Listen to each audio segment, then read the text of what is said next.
Hello viewers, আসসালামু আলাইকুম। আবারও স্বাগত জানাচ্ছি আমার নতুন আরেকটি ভিডিও দেখার জন্য। আজকের বিষয় নাগরিকত্ব। 5 মিনিটে কিভাবে নাগরিকত্ব পাবেন সেটাই আজকে আমরা দেখাবো। জি, নতুন জন্ম নিবন্ধন কীভাবে করতে হয় সেটি হলো আজকের মূল বিষয়। আজকে আমি আপনাদেরকে দেখাবো কিভাবে ঘরে বসে অনলাইনের মাধ্যমে অ্যাপ্লিকেশন করে জন্ম নিবন্ধন করবেন। আমরা কম বেশি অনেকেই জানি জন্ম নিবন্ধন কীভাবে করতে হয়, কিন্তু অনলাইনে যে খুব সহজে ঘরে বসে করা যায় আমাদের অনেকের জানা নেই। আজকে আমি সেটাই দেখাবো। আমি সিফাত শাহরিয়ার খান। এটি আমার একটি ব্যক্তিগত ইউটিউব চ্যানেল। এই চ্যানেলের মাধ্যমে আমি নানারকম প্রবলেমের সলিউশন, টিপস অ্যান্ড ট্রিক্স এবং আমার ব্যক্তিগত নানারকম ভ্রমণের নানারকম তথ্য আপনাদের সাথে শেয়ার করে থাকি। আমার চ্যানেলটি আপনাদের যদি ভালো লেগে থাকে অবশ্যই সাবস্ক্রাইব করে রাখবেন এবং আমার ভিডিও কন্টেন্ট যদি আপনাদের লাইক করে থাকেন তবে অবশ্যই একটি থামস আপ এবং আমার পরবর্তী ভিডিও নোটিফিকেশনগুলো পাওয়ার জন্য বেল আইকনটি অবশ্যই প্রেস করে রাখবেন। তো কথা না বাড়িয়ে চলে যাচ্ছি মূল স্ক্রিনে।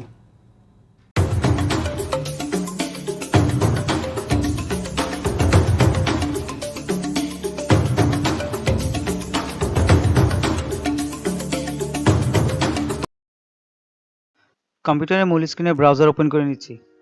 ব্রাউজারটি ওপেন করে আমরা সার্চ অপশানে লিখব বার্থ সার্টিফিকেট বিডি দিয়ে এন্টার দেব। এন্টার দেওয়ার পর আমাদের জন্ম নিবন্ধনের লিঙ্কটি চলে এসেছে। এই লিঙ্কটিতে আমরা ক্লিক করব। ক্লিক করার পরে আমরা জন্ম নিবন্ধনের যে সাইটে এসেছি, আসার পরে দেখবেন এখানে নানা রকম বিধিমালা দেওয়া আছে সাল অনুযায়ী। সো এগুলো আপনারা পড়ে নেবেন। জন্ম নিবন্ধনের ট্যাব থেকে যেহেতু আমরা নতুন অ্যাপ্লিকেশন করব, তো আমরা এখান থেকে সিলেক্ট করব জন্ম নিবন্ধন আবেদন। সো আমরা জন্ম নিবন্ধন আবেদন ক্লিক করে দিচ্ছি। ক্লিক করার পরে আপনার জন্মস্থান, স্থায়ী ঠিকানা ও বর্তমান ঠিকানা অপশন সিলেক্ট করতে হবে। সো আমি স্থায়ী ঠিকানা দিয়ে করব। সো স্থায়ী ঠিকানা সিলেক্ট করে দিয়েছি। এবার আবেদনকারীর প্রথম অংশ নামের এবং শেষ অংশ দিতে হবে। যেহেতু আবেদনকারীর নামের 3টি অংশ আছে, সো আমি প্রথম অংশ সামারা সামিহা এবং শেষ অংশ খান লিখে দিব।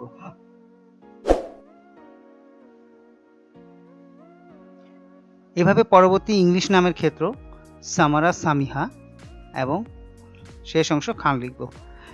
এখানে বলে রাখি, এখানে বাংলা বা ইংলিশ লিখতে হয়। সো আপনারা আপনাদের কম্পিউটারে অভ্র একটি সফটওয়্যার আছে, এই অভ্র সফটওয়্যার ইনস্টল করে নেবেন। অনেকে কম্পিউটার অভ্র ইনস্টল করা থাকে। তো আপনাদের এটা যদি থাকে তারপর বাংলা টাইপ করতে খুবই সুবিধা হবে। এবার জন্ম নিবন্ধন তারিখটা দিয়ে দিচ্ছি। এটা হলো হসপিটালের যে সার্টিফিকেট আপনি নিয়েছেন ওই অনুযায়ী আপনাকে দিতে হবে। এখন যে অপশনটি দেখতে পাচ্ছেন, এই অপশনটি হলো আপনি যে ডেটটা সিলেক্ট করেছেন এই প্রমাণপত্র আপনার কাছে আছে কিনা। যেহেতু আমার কাছে বার্থ সার্টিফিকেট আছে, তো আমি নিচের অংশটি ওকে করে দিচ্ছি। এবার পিতা বা মাতার কততম সন্তান সেটি সিলেক্ট করে দিতে হবে। আপনার সন্তান যদি প্রথম হয়ে থাকে প্রথম দিবেন, দ্বিতীয় হলে দ্বিতীয়, এভাবে আপনার সিলেক্ট করে দিবেন। লিঙ্গ এখানে মহিলা সিলেক্ট করে দিচ্ছি এবং জন্মস্থানের বিবরণে সকল তথ্য ঠিকানা ফিল আপ করে দিতে হবে, সেটি ফিল আপ করে দিয়েছি। এবার গ্রাম মহল্লা এটা ফিল আপ করে বাসা ও সড়ক নম্বরটি লিখে দিচ্ছি।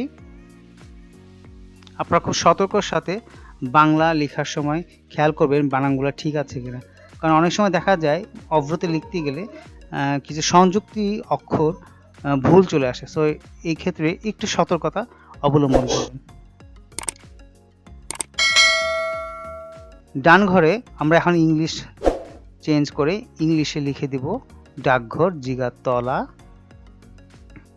গ্রাম ও পাড়া মহল্লা ওয়েস্ট ধানমন্ডি এবং বাসা ও সড়ক নম্বর আমরা লিখে দিচ্ছি।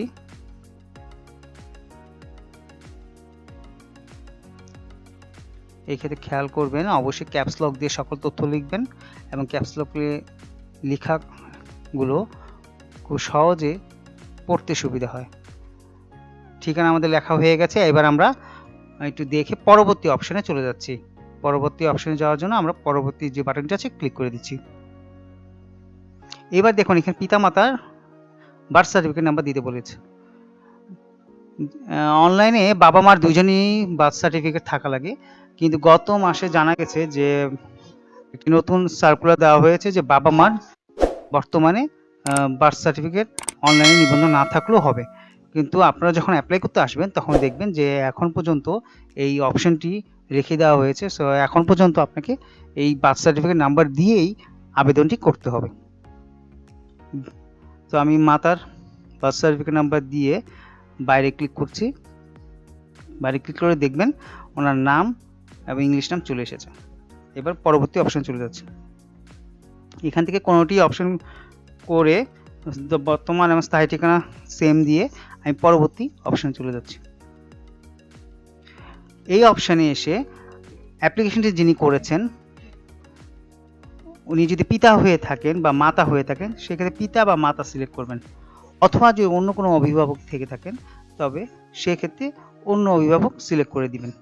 সো এখানে পিতা যেহেতু অ্যাপ্লিকেশন করেছে সো পিতা সিলেক্ট করে দেওয়া হয়েছে এবং তার ফোন নাম্বারটি আমি দিয়ে দিচ্ছি। ফোন নাম্বারটি দেওয়ার পর নিচের অংশে দেখুন সংযোজন একটি সবুজ রঙের ঘর আছে। এখানে ক্লিক করার পর আপনার যে হসপিটাল থেকে বার্থ সার্টিফিকেট নিয়েছেন ওই ডকুমেন্টটি স্ক্যান করে কম্পিউটারে এটি অ্যাটাচ করে দিতে হবে। অ্যাটাচ করে দেওয়ার পর পরবর্তী অপশনে চলে যেতে হবে। এখানে সকল তথ্য একবারে চলে এসেছে, আপনি এটা ভালো করে চেক করে নেবেন, তারপর সাবমিট বাটনে ক্লিক করবেন। এখন দেখুন একটা আইডেন্টিফিকেশন নাম্বার দেওয়া হয়েছে, এটা আপনি সেভ করে রাখবেন কম্পিউটারে এবং নিচে যে সবুজ প্রিন্ট বাটন অপশন আছে এখান থেকে ফর্মটি ডাউনলোড করে প্রিন্ট করে প্রয়োজনীয় কাগজপত্র সহকারে আপনার নির্দিষ্ট সিটি কর্পোরেশন অফিসে যোগাযোগ করবেন। আপনাকে অ্যাপ্লিকেশনের সাথে ফর্মের সাথে আপনার পাসপোর্ট সাইজের ছবি, আপনার সন্তানের পাসপোর্ট সাইজের ছবি, বাবা মার এনআইডির ফটোকপি এবং আপনার যে হসপিটালের বার্থ সার্টিফিকেট যেটাই তুলেছিলেন ওইটি জমা দিতে হবে ফটোকপি, এবং সেই সাথে আপনার বাসার বা হোল্ডিং ট্যাক্সের সম্ভবত আপনি বিদ্যুৎ বিলের কোনো কপি নিয়ে জমা দিতে পারেন, এতেও কাজ হবে। সো এইগুলো নিয়ে আপনার নির্দিষ্ট সিটি কর্পোরেশন অফিসে জোন অফিসে চলে যাবেন এবং ওনারা একটি মিনিমাম 100 টাকা নেয় নির্দিষ্ট সময়ের পরে। সো ওইটা জমা দিলে আপনাকে 5 কার্য দিবসের মধ্যে আপনার বার্থ সার্টিফিকেটটি দিয়ে দিবে। সো আমি এখানে একটি সিটি কর্পোরেশনের দক্ষিণ সিটি কর্পোরেশনের একটি অঞ্চল 1 থেকে অঞ্চল 5 পর্যন্ত বিলুপ্ত ওয়ার্ড নাম্বার এবং নতুন ওয়ার্ড নাম্বারের একটা লিস্ট দিয়ে দিয়েছি। আপনি আপনার বিলুপ্ত ওয়ার্ড নাম্বার অনুযায়ী নতুন ওয়ার্ড নাম্বারটি দেখে নেবেন এবং সেই এলাকা ভিত্তিক অনুযায়ী আপনি সিটি কর্পোরেশন অফিসে যোগাযোগ করে আপনার ফর্মগুলো রেডি করে জমা দিয়ে আসবেন। আশা করি সকল কাগজপত্র সহকারে জমা দিলে আপনি 5 কার্য দিবসের মধ্যে আপনার বার্থ সার্টিফিকেট পেয়ে যাবেন। আশা করি আজকের ভিডিওটি আপনাদেরকে উপকৃত করবে। আপনারা ঘরে বসে এখন খুব সহজে অ্যাপ্লিকেশনটি করতে পারবেন এবং সঠিকভাবে পূরণ করে আপনারা আপনাদের কাগজপত্র সহকারে সিটি কর্পোরেশনে জমা দিয়ে দিবেন।